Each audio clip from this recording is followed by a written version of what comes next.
Hello દોસ્તો, રામ રામ અને સીતારામ. જય માતાજી.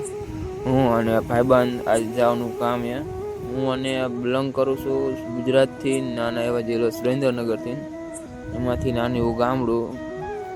અને અમે આજ જવાના કામે જવાનું છે. અમારા ઘરથી મિનિમમ ચલો 60-70 કિલોમીટર થતું છે. સાયલા વટીને કેરળા જવાનું છે. અહીંયા 2-3 દિવસ રાત રોકાવાનું છે.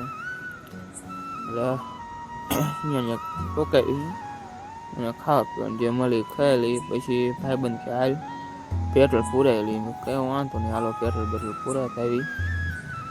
એને હું પછી નખાવ્યું હતું પેટ્રોલ, અને આપણે ઉતરી જાય નીચે. પછી જો ઠેલો જો સડાવી ભાઈબંધે અને ગ્રેજ્યુએટ કારીગર અને નખાઈ નાખ્યું. 100 રૂપિયાનું નખાવ્યું હતું, કારણ કે અત્યારે પૈસા છે નહીં જાજા. હાલ 100 રૂપિયા નખાવી દીધું. પછી અહીંયા નીકળી જાય. ભાઈબંધે ચાલુ કર્યું બાઈક, અહીંયા સડી જાય. પછી આપણે હાઈવે ત્યાં ઘડીક આવ્યા ત્યાં આપણે આવી જાય સાયલાવાળો રોડ.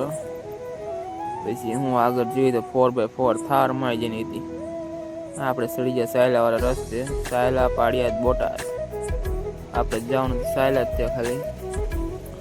પછી સાયલા આવી ગયા. પછી બાઇક ચીવે બધાને કીજો આ જગ્યાએ બાઇક બહુ આવે છે. સાયલાથી રહેતા છે ને આજુબાજુ એમને ખબર છે કે અહીંયા બાઇક બહુ આવે.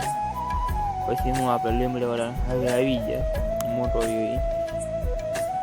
હાઈવે ઉપર નથી જવાનું, આપણે એને આગળ જવાનું.